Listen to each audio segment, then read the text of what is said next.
Doctor, ഈ abdominal plasty ചെയ്താൽ വയറെന്തായാലും കുറയും എന്നുള്ളത് ഉറപ്പല്ലേ? നമ്മളിപ്പോൾ വയറെന്ന് പറയുമ്പോൾ പ്രധാനമായിട്ട് 2 തരത്തിലുള്ള ഫാറ്റ് ഉണ്ട്. അതായത് നമ്മുടെ കുടലിനൊക്കെ ചുറ്റുമുള്ള ഉള്ളിലുള്ള ഫാറ്റ്, വയറിന് ഉള്ളിലുള്ള ഫാറ്റും വയറിൻ്റെ ഭിത്തിയിലുള്ള ഫാറ്റും, ഇങ്ങനെ 2 ഫാറ്റ് ഉണ്ട്. ഉള്ളിലുള്ള ഫാറ്റ് എന്ന് പറയുന്നത് വിസറൽ ഫാറ്റ് എന്നാണ് നമ്മൾ പറയുന്നത്.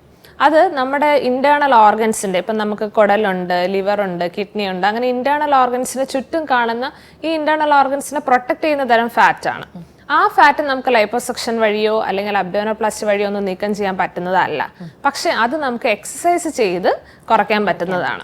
അപ്പൊ ആ വിസറൽ ഫാറ്റാണ് നിങ്ങളുടെ വയറിൽ കൂടുതലുള്ളത് എന്നുണ്ടെങ്കിൽ അബ്ഡോമിനോപ്ലാസ്റ്റി ചെയ്താൽ കുറയില്ല വയറ്. അതിന് എക്സസൈസ് ആണ് മാർഗം. അതല്ല, എക്സസൈസ് ചെയ്താൽ കുറയാത്ത വയറ് എന്ന് പറയുമ്പം നമ്മുടെ വയറിന്റെ ഭിത്തിയിലുള്ള കൊഴുപ്പാണ്. വയറിന്റെ ഭിത്തിയിലുള്ള കൊഴുപ്പ് സ്റ്റബേൺ ഫാറ്റ് ഡെപ്പോസിറ്റ്സ് ആവാനാണ് സാധ്യത.